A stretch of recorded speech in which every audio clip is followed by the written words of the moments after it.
Bismillahirrahmanirrahim. Assalamualaikum warahmatullahi wabarakatuh.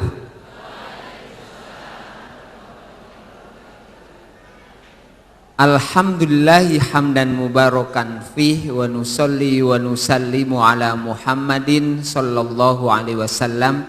Asyhadu an la ilaha illallah wa asyhadu anna Muhammadan abduhu wa rasuluh. Allahumma salli ala Muhammad wa ala ali Muhammad. Qala Allahu ta'ala fi kitabil aziz, ya ayyuhalladzina amanu la tulhikum amwalukum wa auladukum an dzikrillah wa may ya'mal dzalika faulaika humul khasirun. Shadaqallahul adzim. Saya memberikan judul paparan saya ini di dalam makalah yang saya kirim adalah anakku kecanduan teknologi. Tetapi di akhir-akhir saya mikir ada teknologi, ada konotasinya yang namanya ini. Akhirnya saya tanya kepada staf saya, bahasa keren yang lain apa? Dia mengatakan jejet Ustaz. Apa? Jejet. Bener nggak ini ya? Nah, hari ini kita akan fokuskan pada anak sekarang ini. Saya mempunyai seorang klien datang kepada saya, Bapak Ibu. Dia bercerita sambil menangis, Pak, anak saya 1 bulan yang lalu barusan mengalami kecelakaan yang mengakibatkan gagal otak berat. Kelas berapa, Bu? Bapak? Kelas 1 SMA. Kenapa kok kejadiannya seperti ini? Sejak SMP kelas 2 dia minta sepeda motor dan yang dimintanya yaitu, mohon maaf ini, Yamaha Fiction. SMP minta ditolak, kelas 3 ditolak, sampai kelas masuk yang namanya SMA baru dia ya sudah. Tetapi hati di situ, dan ini anak satu-satunya, tidak mampu untuk menolak, padahal anaknya belum siap untuk itu. Dan baru yang namanya beberapa minggu mengendarai itu, kejadian itu, dan anak itu mengalami kelumpuhan. Maka saya pernah mengisi di Gresik ini. Ibu ini ngajak suaminya, ayo toh Pak, ajak Pak Jinan makan. Habis ngisi diajak makan. Saya kemudian ibunya ngomong, niki lho Pak Jinan, Bapak ini loh, Bapak ini kok anaknya dimanja sekali di rumah, nggak boleh ngerjakan apa-apa, nggak boleh, semuanya di ini. Lalu saya tanya, Pak, apa betul Bapak melakukan itu? Jawab, iya Pak, saya dulu itu waktu kecil kan soro Pak. Lah, saya nggak pengen anak saya itu soro seperti saya. Ya, biar yang soro itu saya, anak-anak saya biar menikmatinya. Begitu. Saya jawab, Pak, Bapak ini dapat ibu karena soro. Jadinya Bapak sekarang ini punya mobil, punya perusahaan, bukan karena nikmat, tetapi karena soronya. Bapak ingin nggak anak Bapak juga bisa menikmati, bisa sosial, bisa ini? Ya pengen. Tolong harus napak tilasi soronya Bapak. Begitu. Apa artinya? Ini kadang-kadang ujian kasih sayang Bapak Ibu yang dirahmati oleh Allah. Ujian kasih sayang. Dan salah satu ujian kasih sayang sekarang ini adalah ya yang namanya ini. Apa ini? Jejet ini. Ya. Ini ujian kasih sayang. Maka satu hal yang kita lakukan ketika kita membangun, pertama adalah pertanyakan, apakah anak kita hidup atau tidak? Gitu. Jadinya Bapak Ibu, kelihatan dari sini berarti ya. Oke. Jadinya Bapak Ibu, pertama yang harus ketika kita memberikan kepada anak kita, tanyakan pada hati kita, anak kita merasa butuh atau tidak. Terima kasih. Itu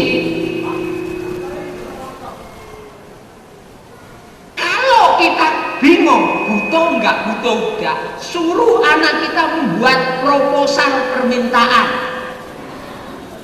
supaya kita tahu kebutuhannya. Anak saya kelas 3 Bapak Ibu SD, suatu ketika minta flash disk. Saya kaget, Mas, untuk apa flash disk itu?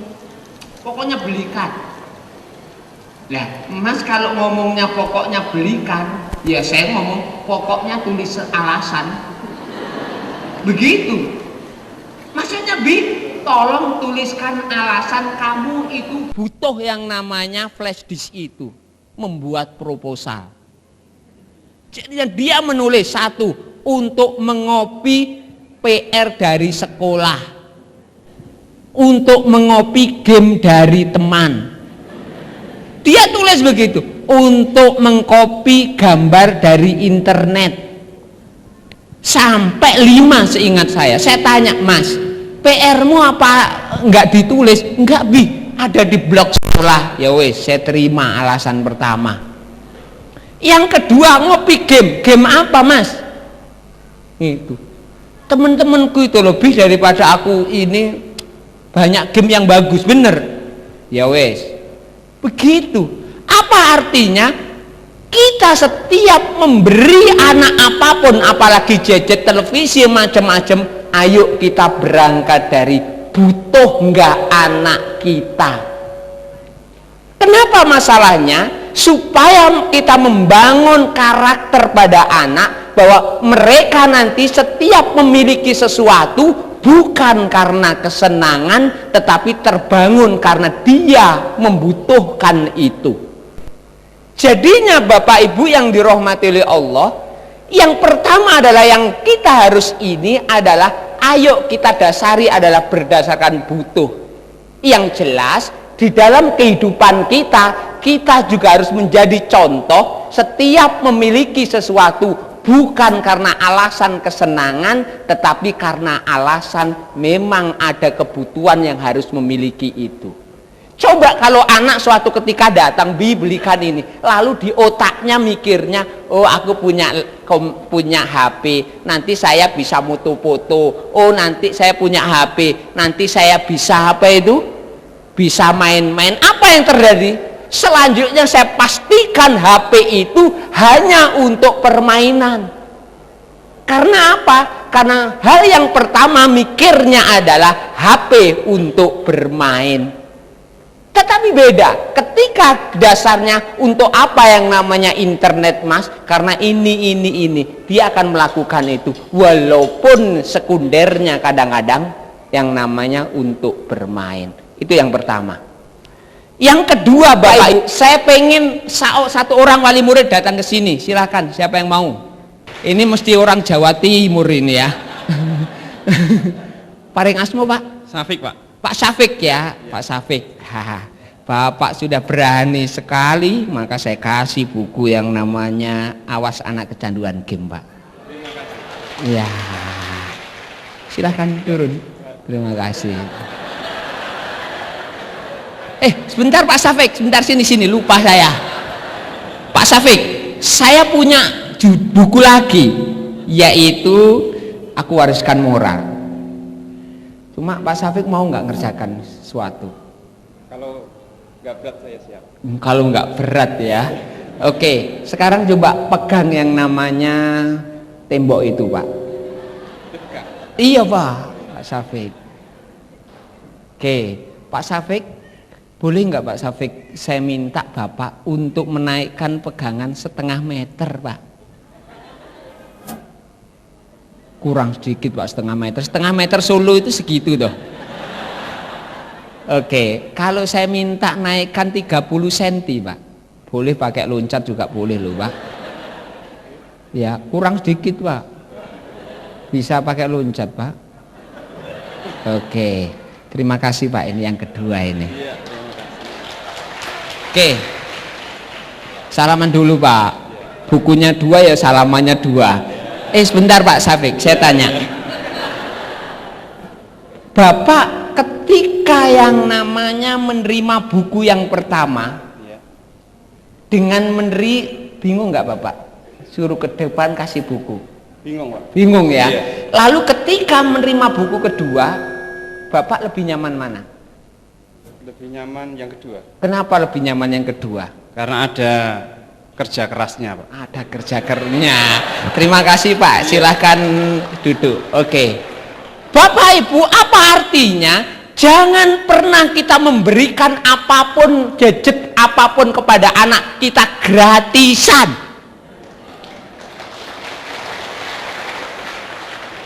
Harus ada alasan masuk akal, di mana itu adalah menunjukkan performa anak layak mendapatkan yang namanya gadget itu. Jadi ketika kita memberi anak apapun, gadget apapun, kenikmatan apapun, jangan kita beri gratisan. Harus ada alasan-alasan yang memungkinkan anak itu untuk diberi dan layak untuk diberi. Kenapa? Satu, manfaatnya Bapak Ibu. Satu, ketika anak terbiasa itu, anak akan terbiasa kerja keras untuk mendapatkan hasil. Yang kedua, anak akan cenderung betul-betul menjaga dengan baik peralatannya itu karena berangkat dari hasil kerja kerasnya. Dan yang ketiga adalah akan tumbuh rasa percaya diri bahwa dirinya memang berharga. Lah kalau datang-datang, Mas ini Mas, ini dia tanya, apa Bi ini Bi? Kayak seperti Pak Safek tadi. Datang itu, lah, enak erek. Begitu kan, kerja keras dulu. Dan itu anak kita merasa berharga bahwa dirinya itu layak untuk diberi. Maka saya ulai lagi, jangan memberi sesuatu kepada anak kita gratisan. Saya mendapatkan beberapa orang tua mengeluh pada saya, Pak Jinan, anak saya loh jam 11 malam kok masih SMS-an dengan temennya. Pak Jinan, anak saya ketika diajak ngomong, ya Maya sambil SMS-an. Kenapa itu yang terjadi? Karena orang tua tidak pernah yang namanya ketika memberikan harus diikuti yang namanya peraturan-peraturan yang menyertainya. Jadinya, ya ini kamu sudah kerja keras, ini tak beri. Belum. Kita tetap bahwa yang namanya HP, internet atau apapun itu masih dalam pengawasan kita, dan itu namanya sifat proaktif dari orang tuanya. Apa proaktif yang pertama adalah ya kita harus, Mbak, ini HP ini untuk kebaikan loh. Kira-kira apa hal yang Mbak harus lakukan untuk HP ini? Kita tanya untuk menumbuhkan peraturan, waktunya, sikap memakainya. Terus kemudian hal dipakai untuk apa harus dijelaskan Bapak Ibu. Sama juga sikap proaktif itu juga desain lingkungan. Anak kita punya laptop di rumah, lalu di rumah dikasih wifi. Bagaimana mungkin Bapak Ibu mau ngecek? Bisa nggak? Cukup sulit. Maka saya katakan bahwa televisi di rumah saya hanya satu di ruang keluarga. Saya minta lagi, dia pikir Bapak Ibu ini Pak Jinan ngumpulkan apa ini? Ngumpulkan siapa yang mau ke depan Bapak Ibu? 2 orang. Ini silakan. Subhanallah. Terima kasih, 2 orang loh Pak ya. Oh, salaman dulu harus ya. Loh, ini ke depan atau? Iya. Silakan Pak, terima kasih. Subhanallah.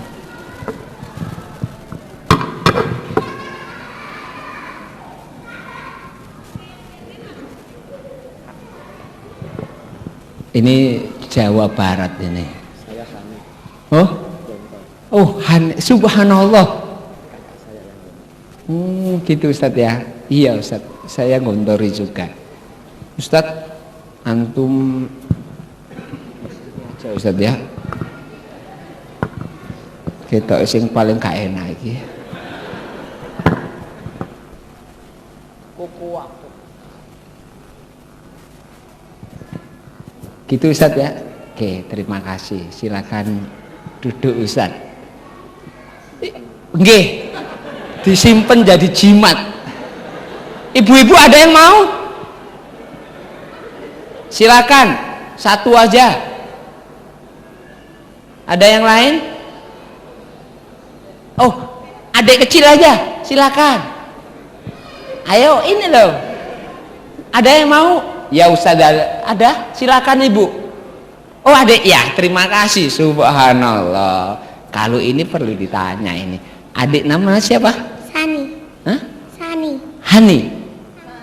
Sani. Oh nomor 2 mesti ya. Sama, saya nomor 2 juga. Biasanya nomor 2 itu pintar loh ya. Adik Sani, milih yang mana kamu?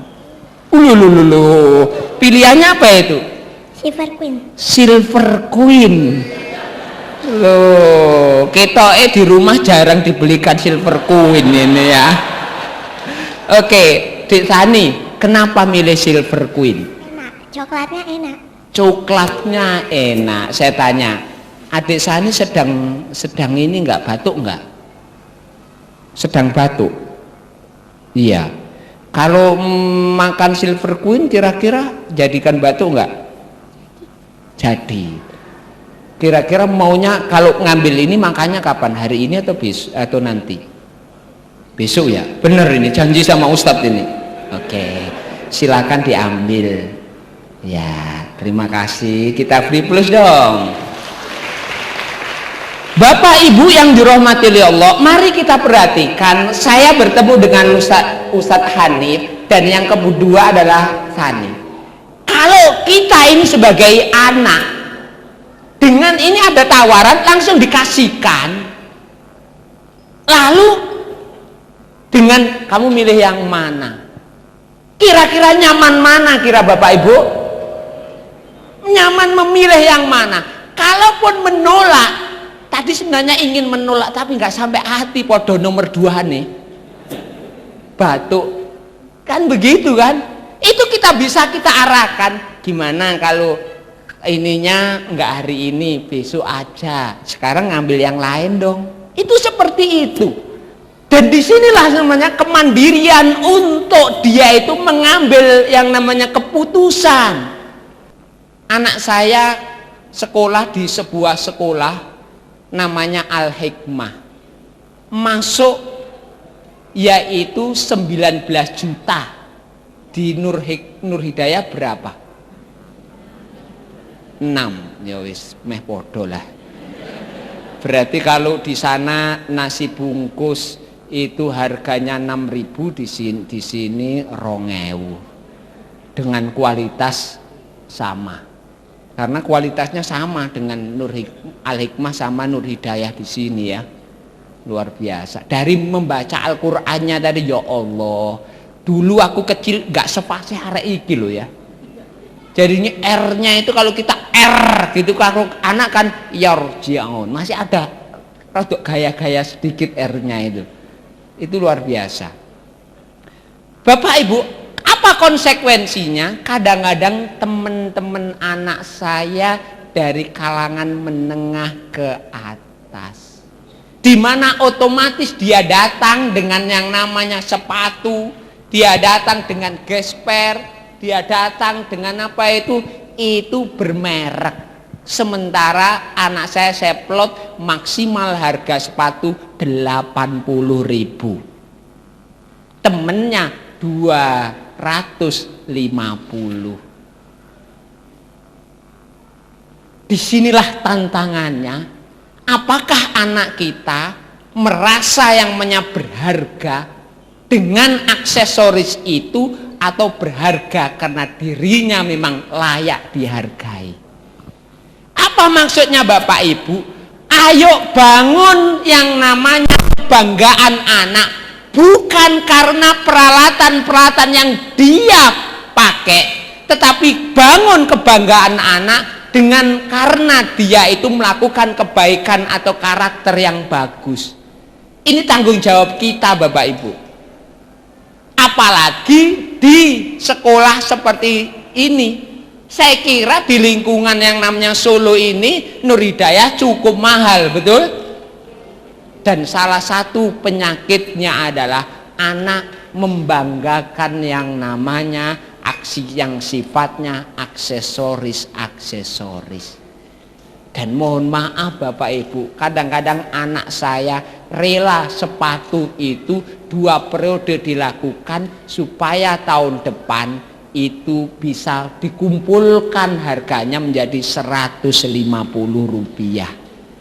Disitulah ujiannya saya dengan istri saya. Wis to ben soro dhisik to Mi. Bagi kita saknebi enggak apa-apa. Enggak apa-apa. Begitu. Dan ini adalah kita. Selanjutnya Bapak Ibu yang dirahmati oleh Allah, hal yang kita lakukan selanjutnya adalah diklik bawahnya Ustadz kok ini, yaitu ayo kita berpikir bahwa yang primer kita memasukkan di SDIT Nur Hidayah ini adalah karakter. Ojo sampai aspek-aspek yang sifatnya anak pinter HP, anak ini, karena kadang-kadang kita takut, ya Allah anak saya jadul ini. Kekhawatiran kan begitu, anak saya minder. Bapak Ibu saya katakan bahwa untuk mempelajari HP secanggih apapun, anak cukup waktu 2 hari sampai 1 minggu. Wes cukup, nggak usah takut anaknya jadul. Jadi kalau anak saya minta HP, sampai sekarang saya katakan, mohon maaf Mas, apakah kamu sudah butuh? Sudah begitu. Anak saya kelas 5, Bi, aku pokoknya kalau SMA mau beli yang namanya HP, maksudnya itu HP yang iPhone yang kena ditutul-tutul itu loh. Apa itu? Begitu. Ya silakan Mas, tapi ingat, Abi nggak akan pernah membelikan. Terus ya kerja keras dodolan buku. Iya begitu. Untuk apa? Anak kita perlu kerja keras. Sekarang saya langsung aja diklikkan Bapak Ibu yang positif dan negatif teknologi.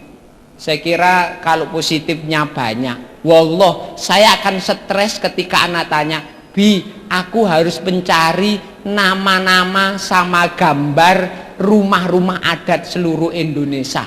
Stres saya tanpa harus nyari di Mbah Google.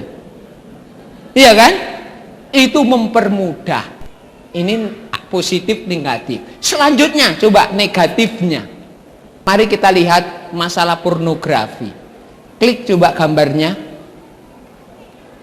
Klik bawahnya lagi ada. Oke, coba lihat gambar itu.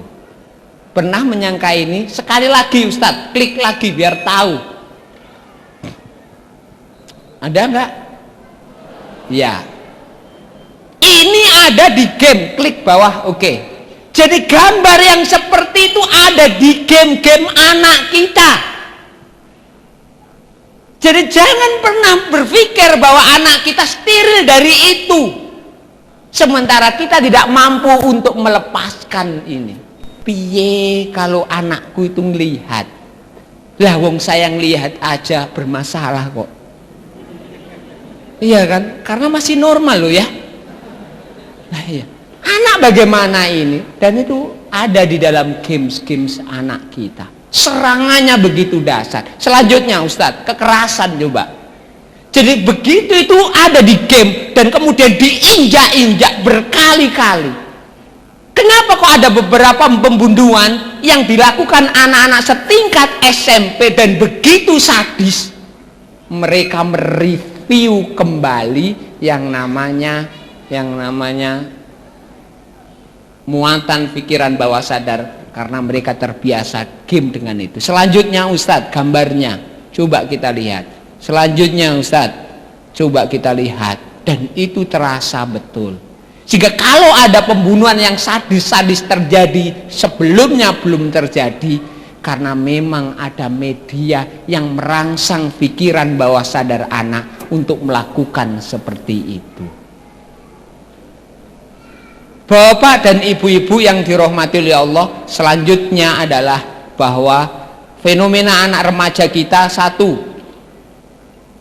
Pertama adalah kalau anak sudah kecanduan gadget itu biasanya kontrol terhadap waktu lepas. Jangan salahkan anak. Wallah, saya itu mengatakan, Mas, sekarang jam berapa? Jam 10 Bi.